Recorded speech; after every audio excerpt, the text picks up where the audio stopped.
गुरुत्वाकर्षण के इतिहास का विकास प्राचीन काल से लेकर आधुनिक भौतिकी तक कई चरणों में हुआ है।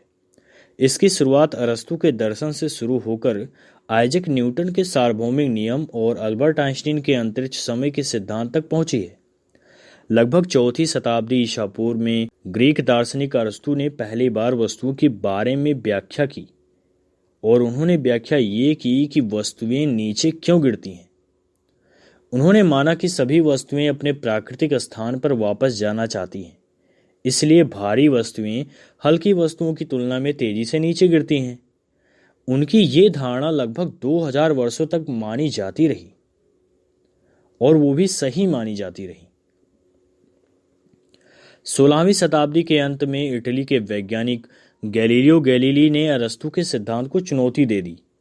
पीसा की मीनार से विभिन्न वस्तुओं को गिराकर उन्होंने साबित किया कि हवा के प्रतिरोध को हटा दिया जाए तो सभी वस्तुएं एक ही समय से, या फिर कह सकते हैं कि एक ही समय पर नीचे गिरती हैं। उन्होंने गुरुत्वीय त्वरण की अवधारणा भी दी। 17वीं शताब्दी के अंत में ब्रिटिश वैज्ञानिक सर आइजैक न्यूटन ने एक सेब के पेड़ से गिरने की घटना से प्रेरित होकर गुरुत्वाकर्षण के सिद्धांतों की नींव रखी, जिसको हम सार्वभौमिक गुरुत्वाकर्षण का नियम कहते हैं, जिसको 1687 ईस्वी में न्यूटन ने दिया था। इन्होंने अपनी प्रसिद्ध पुस्तक प्रिंसिपिया में बताया कि ब्रह्मांड का प्रत्येक पिंड दूसरे पिंड को एक बल के साथ आकर्षित करता है। ये बल उनके द्रव्यमान के गुणनफल के समानुपाती और उनके बीच की दूरी के वर्ग के व्युत्क्रमानुपाती होता है। इसे निम्न गणितीय सूत्र द्वारा दर्शाया गया है। हालांकि हम इसको क्लास 12th में पढ़ चुके हैं, जो कि होता है F=G m1m2/r², जहाँ पे m1 m2 दो द्रव्यमान हो गए और r जो हो गई उनके बीच की दूरी हो गई और F गुरुत्वाकर्षण बल हो गया। 20वीं सदी की शुरुआत में अल्बर्ट आइंस्टीन ने न्यूटन के नियमों को एक नया आयाम दिया। सापेक्षता का सामान्य सिद्धांत 1915 में आइंस्टीन ने दिया। आइंस्टीन ने स्पष्ट किया कि गुरुत्वाकर्षण कोई साधारण बल नहीं है, बल्कि विशालकाय द्रव्यमान जैसे तारे और ग्रह में लगने वाले अंतरिक्ष और समय के ताने बाने को मोड़ देते हैं, जिसके प्रभाव में अन्य वस्तुएं खींची चली जाती हैं। आज के समय में वैज्ञानिक गुरुत्वाकर्षण और ब्रह्मांड के अन्य मूलभूत बलों को एक साथ जोड़ने के लिए क्वांटम गुरुत्वाकर्षण और थियरी ऑफ एवरीथिंग की खोज में लगे हुए हैं। अल्बर्ट आइंस्टीन के लिए गुरुत्वाकर्षण एक काल्पनिक बल था, ठीक वैसे ही जैसे जब आप अपनी कार में एक्सीलेटर दबाते हैं तो आपको सीट पर जोर से धक्का लगता है। उनके सापेक्षता के सिद्धांत ने विशाल पिंडों के बीच आकर्षण बल को नकार दिया। इसके बजाय द्रव्यमान अंतरिक्ष समय को मोड़ता है। अब जरा बात कर लेते हैं कि ग्रेविटी के जनक किसे माना जाए। आइजैक न्यूटन को आमतौर पर उस व्यक्ति के रूप में याद किया जाता है जिसने पेड़ से सेब गिरते देखा और गुरुत्वाकर्षण के सिद्धांत का आविष्कार करने के लिए प्रेरित हुआ। यदि आपने प्रारंभिक भौतिकी का अध्ययन किया है तो आप जानते होंगे कि उन्होंने कैलकुलस और गति के 3 नियमों का आविष्कार किया, जिन पर संपूर्ण यांत्रिकी आधारित है। अगर साधारण भाषा में पूछा जाए कि ग्रेविटी फोर्स क्या होता है तो आप ये बता सकते हैं, ब्रह्मांड में किन्हीं भी 2 द्रव्यमान वाली वस्तुओं के बीच लगने वाला एक अदृश्य आकर्षण बल है। इसके प्रभाव से ही वस्तुएं एक दूसरे की ओर खींचती हैं। उदाहरण के लिए, इसी बल के कारण आसमान में फेंकी गई हर चीज वापस धरती पर गिरती है। गुरुत्वाकर्षण बल को समझने के लिए इसके कुछ मुख्य बिंदु जान लेते हैं। द्रव्यमान का प्रभाव। जिस वस्तु का द्रव्यमान जितना अधिक होगा उसका गुरुत्वाकर्षण बल उतना ही मजबूत होगा। पृथ्वी बहुत भारी है, इसलिए ये सभी चीजों को अपनी ओर खींचती है। दूरी का प्रभाव।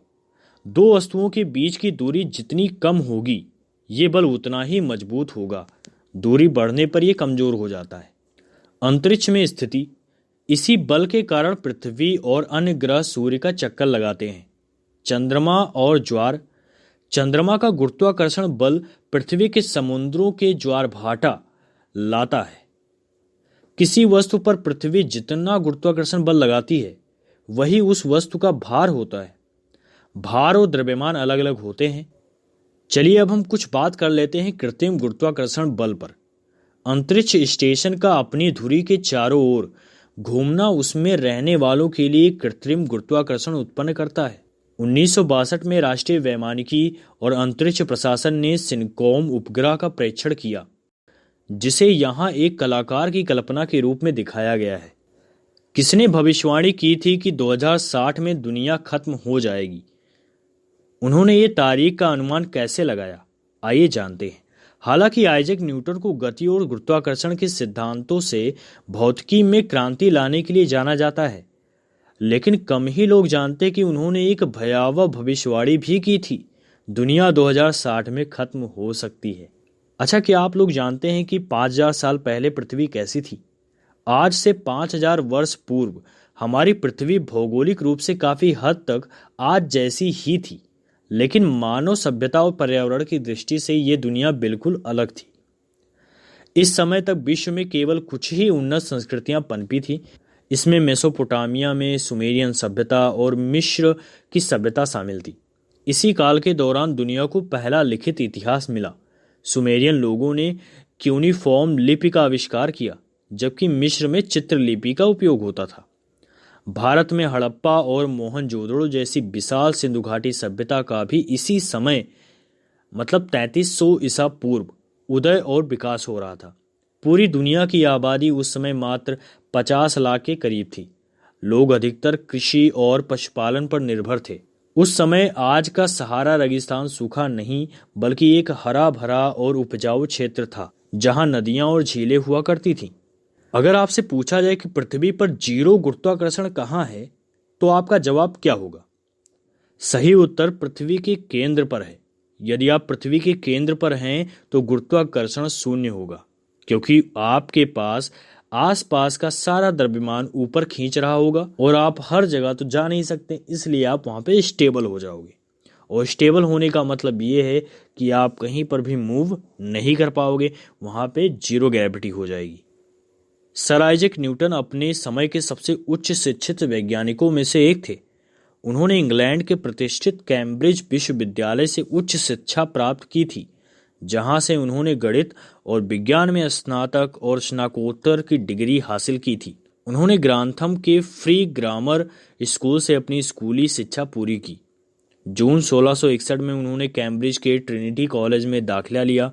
चूंकि उनकी पारिवारिक स्थिति अच्छी नहीं थी, इसलिए कॉलेज की फीस और खर्चे निकालने के लिए वे अन्य अमीर छात्रों के नौकर के रूप में भी काम करते थे। उन्होंने 1665 में अपनी स्नातक की डिग्री पूरी की। 1668 में उन्होंने अपनी स्नातकोत्तर की उपाधि प्राप्त की। उनकी असाधारण प्रतिभा को देखते हुए 1669 में कैम्ब्रिज विश्वविद्यालय में उन्हें ल्यूकेशियन प्रोफेसर ऑफ मैथमेटिक्स का पद सौंपा गया। उनकी महानता को देखते हुए उन्हें 1705 में ब्रिटेन की महारानी एनी द्वारा नाइटहुड सर की उपाधि से भी सम्मानित किया गया था।